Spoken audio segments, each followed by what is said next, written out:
I run the extremes of emotions, and you know, I mean, I do. I mean, when I heard Coldplay's Yellow, I just broke down, and I thought it was beautiful. And you know, when I hear music that hits me, I went out and bought the single. I don't buy records, but I went out and bought that single because it moved me. It just made sense to me, and it, you know, yeah, you know, what I don't do is get angry very much. I'm very tolerant. I'm not prone to outbursts, but I did break my hand on a roadie. I broke his ribs, and I broke my hand. He was trying to push me off of a cliff, and he was high on cocaine and champagne. And it was his birthday, and I gave him a lot of leniency, and I thought Rocky, and I heard da da da da da da da da da. I just put my head down, started pounding his ribs, and he went down on the ground. I kept pounding his ribs.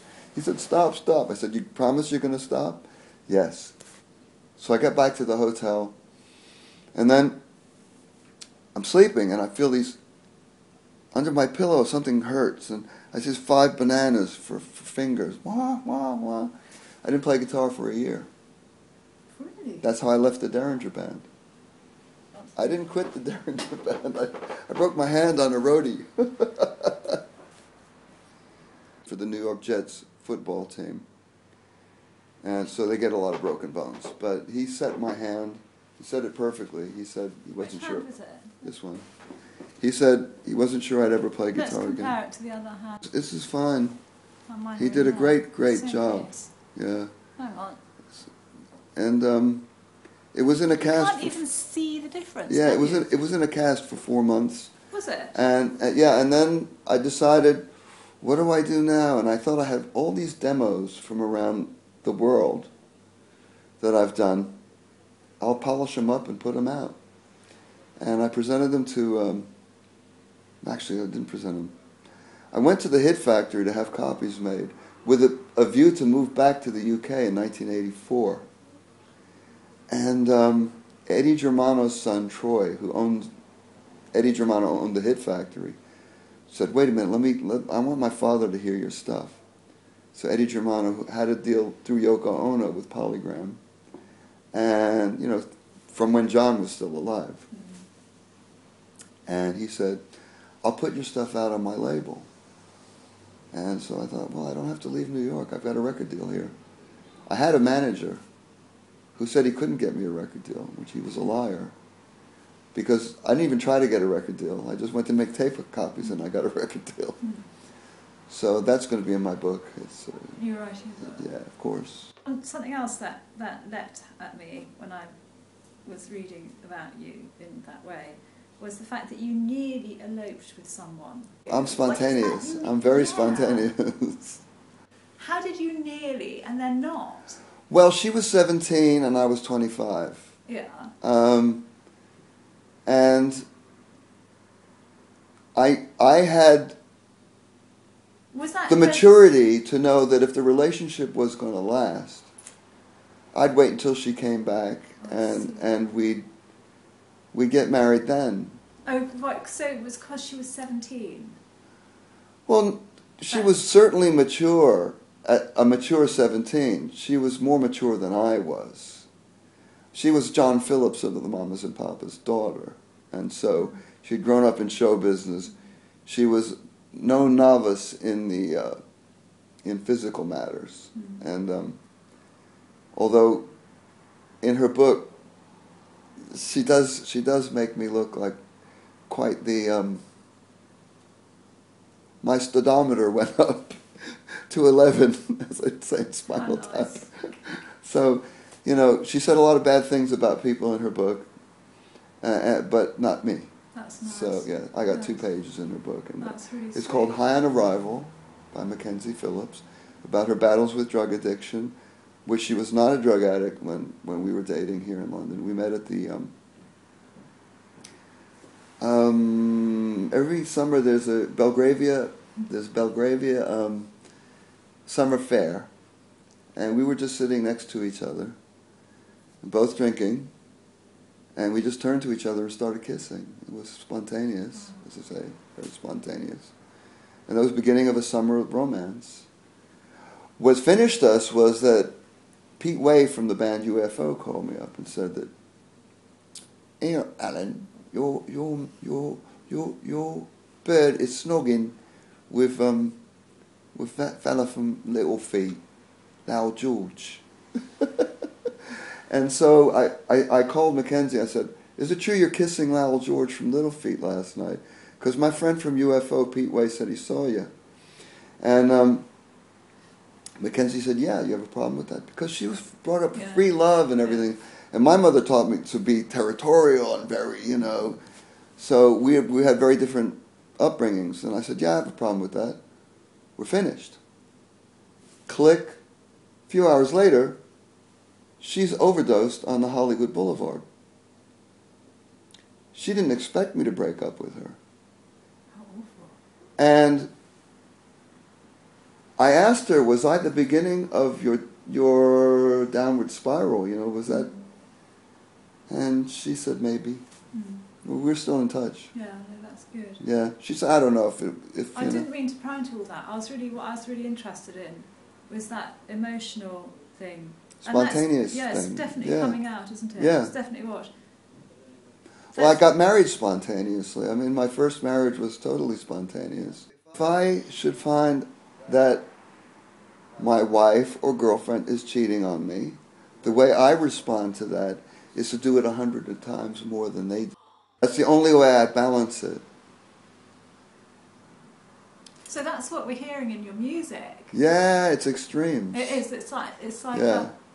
And my music is extreme. It's like a permanent dichotomy, isn't it? Yeah. Yeah. I mean, I Love Rock and Roll itself was a weird song. Yeah. In that I wrote the chorus one day. So I had "I love rock and roll, so put another dime in the jukebox, baby. I love rock and roll, so come on, take your time and dance with me." So what do I do with that? Yeah. So I'll make "I Love Rock and Roll" because I was so sure that the Arrows would have a hit with it. Because I thought, well, we're coming off of my last night with you. We're going to do a rock song. It's going to be top 10. Then I'll write a song about a hit song that's coming out of the jukebox. So it's already a hit.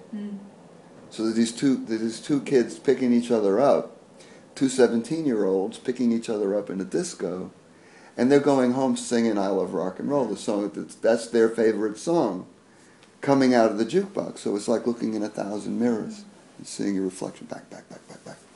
It's a song, a fictitious song in a real hit song. But it's not only that, is it? It's also... It's a catchy melody that. No, but it's more, isn't it? It's a fictitious song, but it's set in those parameters of normality. Right. Yeah. Right. I got the inspiration when we did an autograph signing at a top-ranked ballroom, and I watched kids listening to the jukebox and picking each other up, and I watched it, and it was that sort of a thing. I was like, okay, I can write about this. But I want the song that's coming out of the jukebox to be a fictitious song called "I Love Rock and Roll" that actually becomes a hit song. Yeah. So when it's coming out of real jukeboxes, it's going to be that mirror effect, like a Rod Serling effect. But it's interesting, isn't it? Because that's how you thought. And ironically, it wasn't a hit for the Arrows. I mean, it floundered in the top 50, but... Its immensity is indescribable except by itself, I think. Yeah. And it's miraculous in its... Well, I'm glad Joan Jett got it. I'm glad she picked up on it in the same way that Muriel Young did. Exactly, that's what I'm thinking. Yeah. So Mew got it first. Yeah. Then Joan Jett got it. Then Miley Cyrus got it. Then Britney Spears got it. It got to number 14 in England by Britney. She didn't even bother releasing it in the States. But we mustn't overlook that the Sex Pistols had it as well. That's right. Because that's really relevant. Yeah. But all of this is relevant to you. What's cool is that the Sex Pistols like the Arrows. I mean, Sid Vicious really liked me. I mean, he was told by Malcolm to beat me up in a bar when I was with Mackenzie. Why? Because it's a good story. Well, because it's a good story. Yeah. Good press. And Sid came up to me.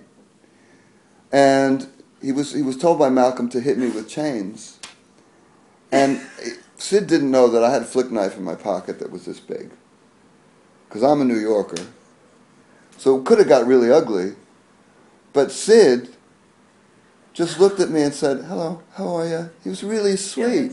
He was brought up by hippies, you know. Yeah. So he went back to Malcolm. Apparently, I found out years later, and said, "I can't do this." You know.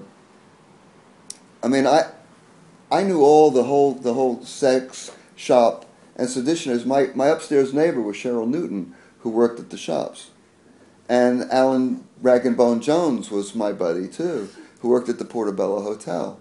And so they were all part of the Pistols entourage. And the Arrows were invited to the first Pistols gigs by Malcolm. Malcolm wanted to know what we thought.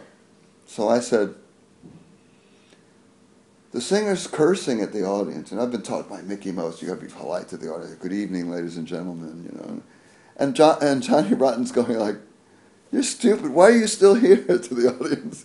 You're idiots. We're rubbish. I think, how do you do this? This is anti-success. And Malcolm said, this is going to work. Yeah. And next year, you're going to be finished.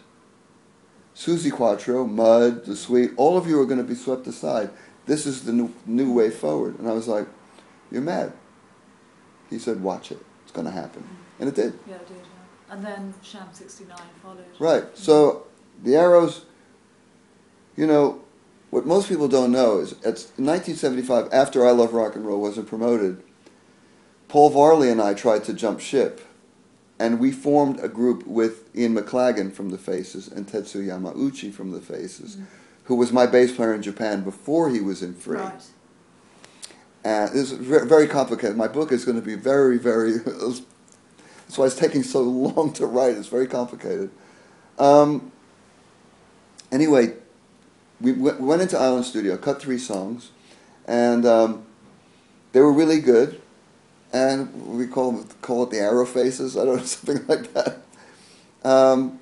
You know, Rod went solo, and Ian got the call to play piano with the Stones. There was Ian Stewart and Ian McLagan, the 2 Ians were.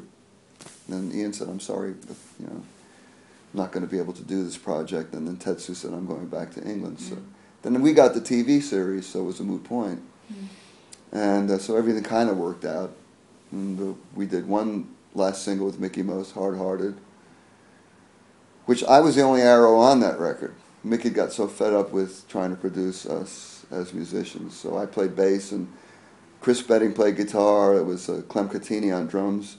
And I think it was John Cameron on piano. And the backing vocals were Stephanie DeSykes, P.P. Arnold, and Tony Burrows. Wow. So I was the only Arrow on Hard Hearted. We did play on the B-side, but then Mickey just was fed up with us and handed us over to Phil Coulter, who, when I played my songs for Phil, he said, they're too good for your audience. They're above your audience's head. Your target demographic is girls from 8 to 14. So I thought, I can't win in this situation. Or you never lose. Well, I mean, I couldn't raise the bar. We had to stay under what we were able to record, or what I was writing real Al Green sort of R&B songs, and not allowed to record them. Yeah. Because I had to hit this target demographic of 8 to 14-year-old girls, which was flattering but also frustrating, because during the TV series we didn't get any records out. Our last record was released in January, February of 1976, and our TV show was in March of 76. So from March 76 on, the Arrows had no records released. But we had 28 TV shows and 56 airings with repeats. So that's 56 TV shows with no records out for the public to buy. And the history bears out that we're the only band in history to have a TV series and a musical show with no records released. And that was because Mickey Mouse told us, I'm your manager. If you take on alternate management, I will not release records. And I was outvoted. Paul and Jake voted to take on our agent, which is illegal in the United States. The late Ian Wright became our manager and our agent. Mm. There's a reason why there's a law in the United States against this. It's a conflict of interest. Yeah. And Mickey was so angry with us, rightfully so, because we had mutineered, and it was setting, you can't dictate terms to your label and your manager. Wow. And so Mickey said, okay, you're going to have this TV. And he sat us down, and he said, I was in the middle, Jake and Paul are here, and he said, Alan, I'm very disappointed in you. He said, I thought you knew the game. You grew up in show business. You knew how it worked. And this is the end of the Arrows. He said, in 2 years it'll be Arrows Who. He said, but you'll go on. You'll be in heavy bands because you're that musical. And you'll be able to do that. And he said to Paul, you'll play in some cabaret acts for a couple of years. You might play with another recording act, but you'll do nothing. You'll go nowhere. And in 2 years, you'll be out of the music industry. That happened. He said to Jake, you can't play. You have no talent. And you're already out of the music industry. It's over. You'll do this TV series, and it's going to be over for you. Turned out he ended up managing his wife, Lorna Luft, Judy Garland's other daughter. And he never made another record. That was it for Jake, He's co-written a few songs with people for movies. That's a different thing, though, isn't it? But that was through Lorna Luft, his wife, getting him the obviously. Yeah. Because after he divorced Lorna, he did nothing. What's made you happiest in life? Really? You want the true answer? Yes. Great sex has made me the happiest. I actually go to heaven on earth. It's the only time I feel as if and I write about it in my songs. It's no secret. I think in Korean language they call it sarahe. It's a meaning of love, but that takes you to heaven, here on earth. People could say cocaine. A lot of people might say heroin. A lot of people might say music. For me, is it a sex thing or a love thing? Well, the tension of the sex thing makes my music. I think they're tied together. They're not mutually exclusive. They're together, and I write about my odd escapades. That I have to be careful what I say. But yeah, I think that's no pun intended, every pun intended, the driving force behind my music. But that's in the context of your upbringing. Well, I was brought up in a heroin culture. Okay. I was brought up with, when I was a kid, every spoon in my house was burnt underneath, and I'd go to my friends' houses, and I'd see underneath. I thought that's the way spoons looked, but every spoon in my house was used for cooking heroin, and my dad got hepatitis and had to stop, and he's very lucky because he had a hepatitis and his liver regenerated, which is very unusual, and he's still alive at 88. But I was brought up around junkies, and Chet Baker, Stan Getz, Charlie Parker, Billie Holiday. My father used to deal heroin to Billie Holiday. So I was never going to do hard drugs. I saw what it did to people. It was always there in rock business. I've had people hold me up against a wall and put a Coke spoon under my nose and say, do this. Big drummers, I won't say who, but big burly drummers. And I'd say, put that up your own nose or I'm going to smack it and it's going to go on the floor. And you're going to be angry. So make yourself happy, do it yourself. So I never did drugs because of my upbringing, what I saw of my parents in jazz, and how I saw it destroy careers, destroy lives, destroy people, make them steal, Stan Getz, talented man, robbed a bank with a toy gun. I mean, And he was making great money, but spending too much on drugs. And wasn't easy being my best friend in school was Steve, his son. And Steve's been struggling in his adult life, you know. I'm very strong. You know, I overdosed on heroin when I was 3. I swallowed some of my father's. It was out, and I thought it was sugar, and I just, you know, and parents couldn't take me to the doctor because they'd be arrested. They'd go to prison. So they waited to see if I'd wake up, and they did, and they took me to my family doctor, and my family doctor said I wanted to adopt him, Dr. Robin, Harold Robin, wonderful man. My mother begged him, and she got to keep me. He didn't report her. And that was my childhood. You know, it was an exercise in survival. You're very happy. I am. Yeah. I think that's the other thing. Well, I think I continue to surprise myself at my resilience. Yeah. I really respect that. Thanks. Yeah. And my ability to accept love and write about it, you know. Yeah. It's fantastic, actually. Thanks. Susan. Yeah. I'm going to thank you. Thank you, Rose. No, thank Great you. talking to you. It's been fantastic. I'm going to stop the stuff so. Okay. Yeah.